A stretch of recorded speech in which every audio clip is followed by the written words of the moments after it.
Audio Jungle.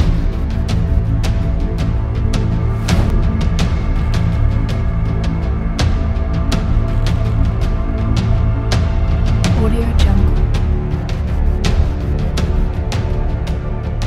C'est un projet assez unique en Europe, puisqu'on est sur une plateforme qui est un peu expérimentale d'un point de vue conception et qui remet en conditions les plus proches possibles de la réalité dans le milieu éolien. Audio Jungle. Le chantier était un petit peu particulier parce que la grosse difficulté c'était d'évoluer dans un site urbain, dans un site scolaire. Donc on a eu sur la phase de chantier quelques particularités. Nous sommes sur une nacelle d'éolienne qui pèse quand même 70 tonnes pour 10 mètres, plus de 10 mètres de longueur, 4 mètres de hauteur et 4 mètres de largeur. Donc effectivement quelque chose d'assez impressionnant. On a utilisé une grue de 450 tonnes pour pouvoir mettre cette nacelle en place. Nous avons également plusieurs étudiants qui ont participé au chantier, donc c'était vraiment pour eux aussi une intégration directement dans le monde concret de l'éolien.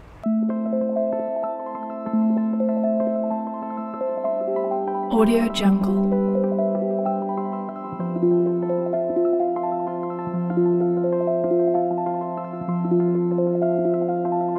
Audio Jungle.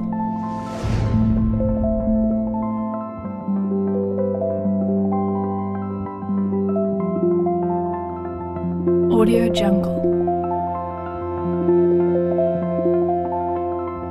Le BTS, la création du BTS et de la formation continue sur le site Eiffel répond à une demande des professionnels. La région veut faire de tous ces lycées professionnels des véritables vitrines des métiers et des métiers de demain, des métiers d'avenir. Or là, avec l'éolien, on est typiquement dans un métier d'avenir. Nous avons besoin de faire en sorte que les formations théoriques que nous développons soient complétées par des formations pratiques.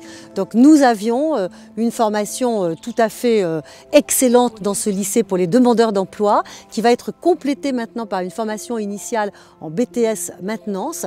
À partir de maintenant, cette formation pratique se fera ici grâce à cet équipement, grâce à cette installation.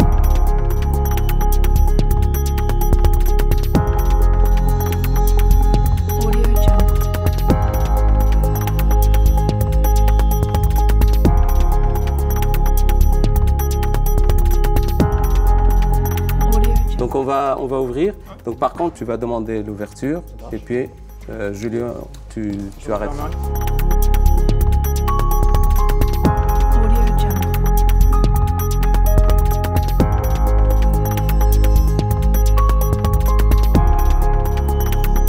Les étudiants n'attendaient que le moment pour monter dans la nacelle.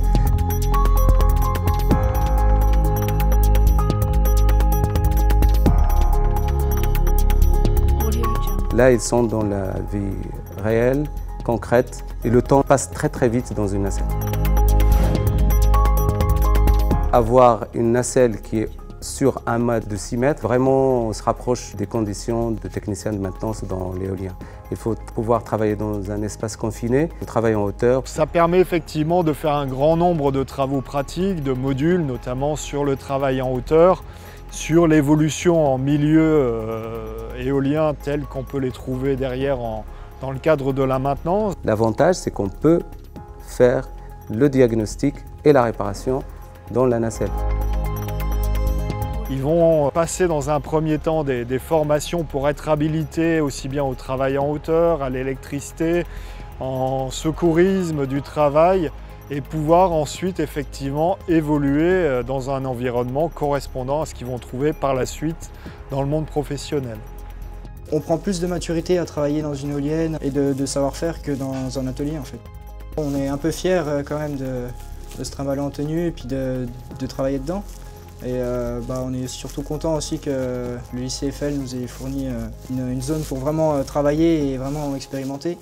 Il y a plus de responsabilités, puis on est comme dans la vraie vie. Là, on est là pour faire notre travail.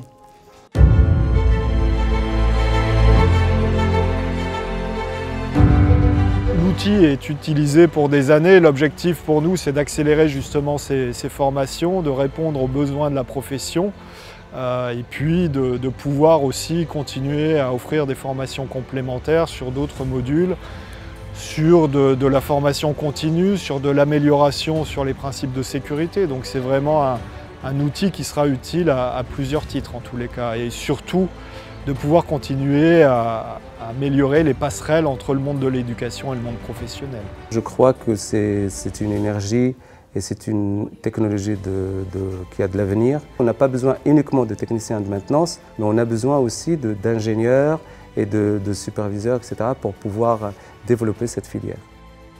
Nous avons en région Bourgogne-Franche-Comté une priorité autour du développement des énergies renouvelables et de l'éolien en particulier. Alors, de façon effectivement étudiée, en accord avec la population, avec les élus. Mais si nous voulons être au-devant des rendez-vous climatiques, il nous faut développer l'énergie verte. L'éolienne en fait partie. Nous avons beaucoup d'atouts dans cette région. Et donc la première chose, c'est de commencer par la formation.